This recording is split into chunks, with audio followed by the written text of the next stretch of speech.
Thank you, Esther. So would you mind standing up for me, high-fiving the person next to you and sitting down again?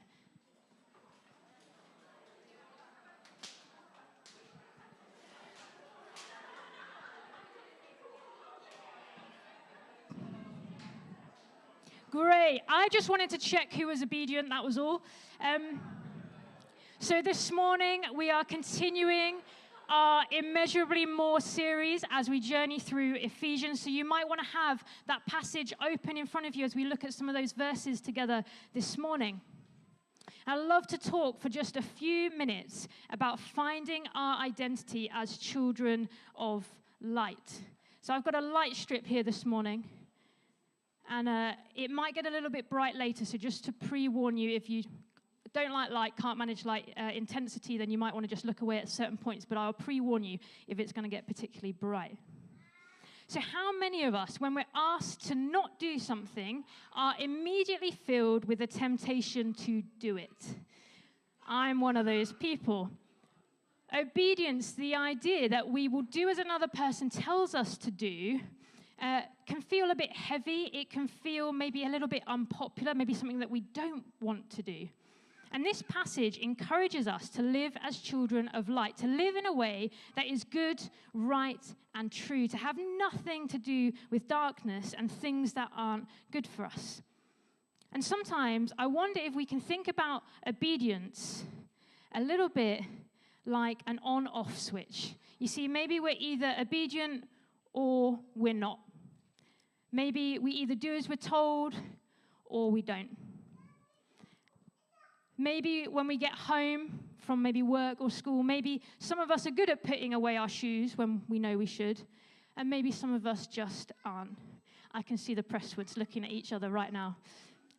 Maybe some of us are good at speaking kindly and not using rude words, but maybe some of us aren't. Maybe some of us are good at being obedient to the requests that are made of us at school or work, but maybe some of us aren't, or at least sometimes we don't. When we think of our relationship with Jesus, if we apply the same idea, that we're either obedient or we're not, then we might end up thinking that when we get things wrong or we're disobedient, then we're left in darkness. Ephesians 5, verse 8, it will come up on the screen. This verse could have said, you were once in darkness, and now you are in light. But that's not what it says. It says, for you were once darkness, but now you are light in the Lord.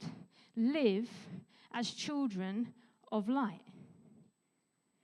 When we come into relationship with Jesus, the difference is like night and day, like darkness and light.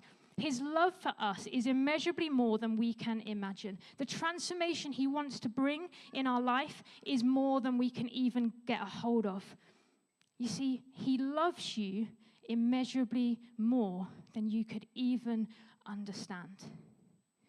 God is immeasurably more good, right, and true than we could ever get our own heads around. Jesus is the light of the world. And when we're friends with him, we become light.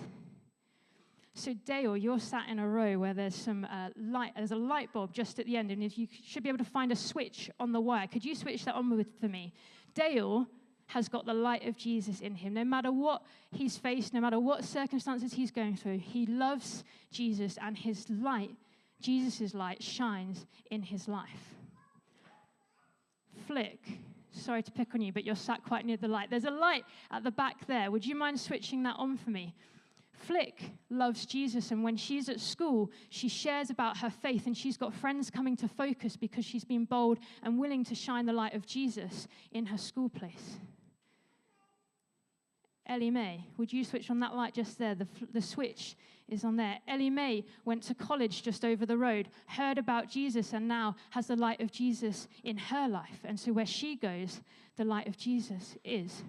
Mads, you've got the light of Jesus in you. Would you come and switch on the festoons at the back left there? Mads loves Jesus, and wherever she goes, her passion for him overflows.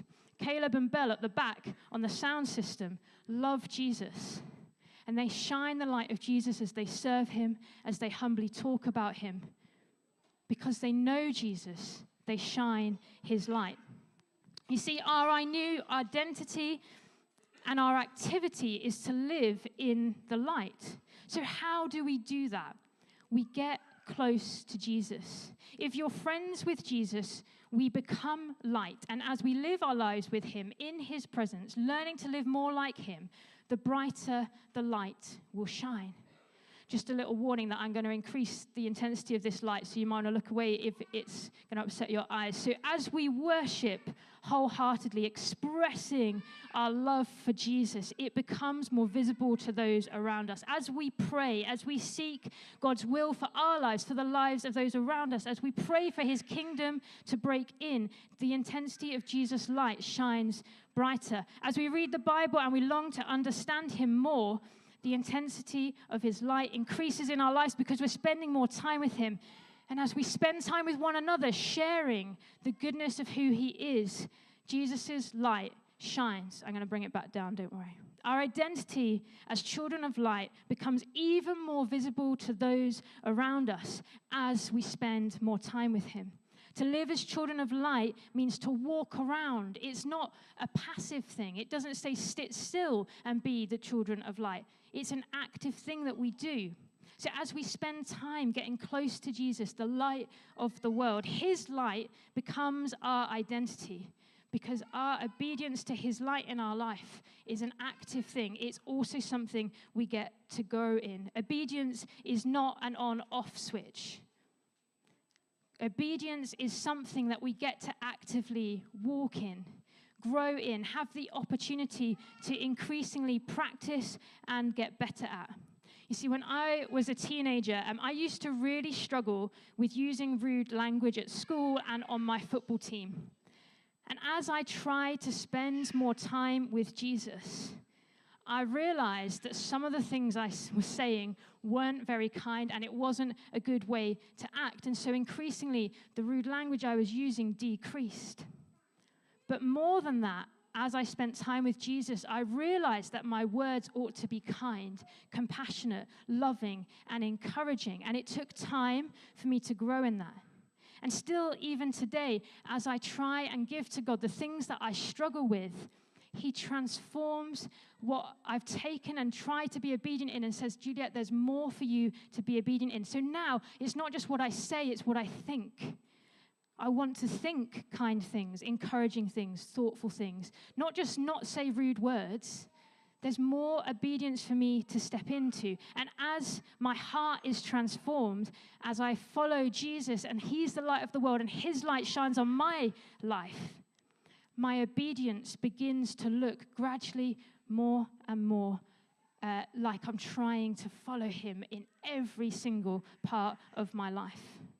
You see, we can take hold of our new identity as light. We're called to be light that point to Jesus, and we as a group of people can point one another to Jesus. Just as those lights went on around the room, suddenly there was brightness where there wasn't before. As we live obedient lives, learning to live more like him, we'll find that increasingly his light in our lives makes all things visible. Chapter 5, verse 13, if you want to have a look at it, it will come up on the screen as well. It says this, but everything exposed by the light becomes visible, and everything that is illuminated becomes a light. In Matthew chapter 5, Jesus says that we shouldn't hide our light under a bowl, but sometimes I wonder if we try and hide our darkness under it. The things that we don't get right, I wonder if we try and hide them and keep them secret, maybe where the people that know us the best won't see it. Maybe where we know we won't get caught. We try and hide our darkness, the things that we struggle to be obedient in, the things that we struggle with. I wonder, have you ever lifted a huge rock before and exposed underneath it the really damp, dark soil and the creepy crawlies that are underneath it, and they scatter from the light because they don't want to live in it? I wonder if in this passage there is an encouragement to us as individuals, but as a group of people, to let Jesus' light shine on us, on our hearts, on our thoughts, on our actions, on all of us, so that increasingly as we spend time with him, we recognize the things in our lives, the small things, the hidden things, need to come out into his light.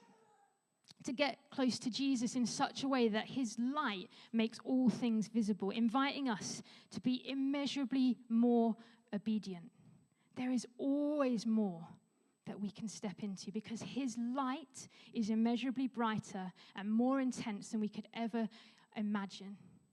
And so our opportunity to step into obedience and the things that he's calling us to and the ways that he's calling us to live are immeasurably greater than we can even understand. You see, when we know Jesus, our identity is as a child of light. As we spend time with the light of the world, with one another, it's like a dimmer switch where the intensity of light increases, and with it, our opportunity to grow in obedience.